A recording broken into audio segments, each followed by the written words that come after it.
Minister, myself and Deputy John Brady requested this debate at the Business Committee on Amnesty International's utterly damning report that Israel is a state that is operating a system of apartheid, and in doing so are committing crimes against humanity, and call for sanctions to ensure that that system, that inhumane and inhuman system, is dismantled. Now, we called for this debate prior to the barbaric invasion of Ukraine by Vladimir Putin. And all of us have rightly condemned the crimes against humanity that are being committed by Vladimir Putin in Ukraine. And the government has moved instantly, within 5 days, to sanction Putin's regime and take urgent action.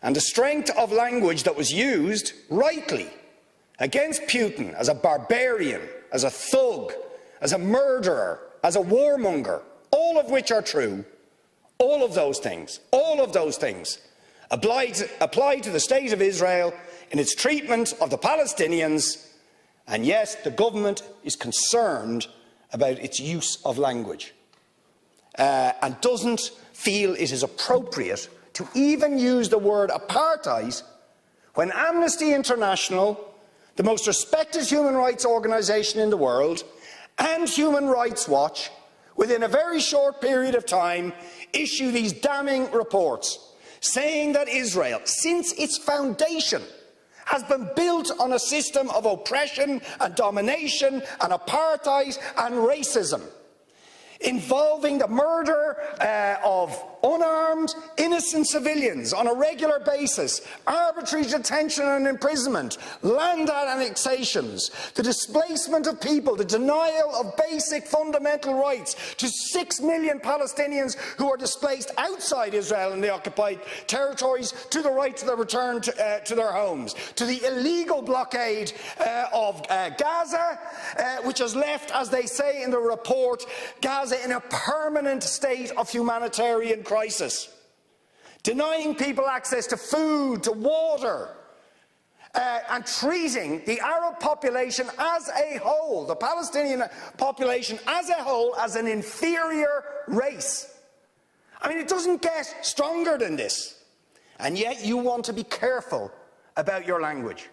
You're happy to correctly use the most strong and robust language to describe the crimes against humanity of Vladimir Putin, but you will not use the same strength of language when it comes to describing Israel's treatment of the Palestinians, when it is now being documented and detailed by two of the most respected human rights organisations in the world, and indeed has been alleged by dozens and dozens of non-governmental organisations, and to be honest, anybody who looks honestly at the decades of brutal, inhumane persecution of the Palestinians, successive assaults on Gaza, the annexation of their land and territory, the systematic application of apartheid rules, you don't want to even use the word apartheid.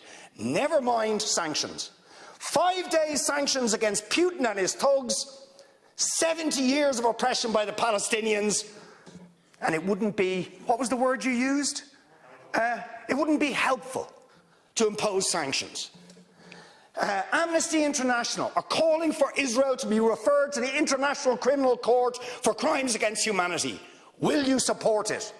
They are calling for targeted sanctions against Israeli officials who are perpetuating the system of apartheid, just exactly the same types of sanctions you've just initiated against Vladimir Putin. Will you support it? And I think the answer is clearly you're not going to.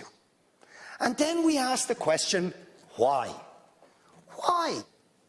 Now, you see, if you're going to have moral standards, those standards have to be consistent. Otherwise, they are not standards at all. They are just cynicism. And of course, we all know the reason that the standards are not consistent is because to call out the apartheid state of Israel would be to run foul of the concerns of certain states that are now presenting themselves as defenders of democracy and so on, such as the United States, the UK, Germany and other powers, whose relationship with Israel, supporting it and backing it, means that the European Union's moral credentials are bankrupted.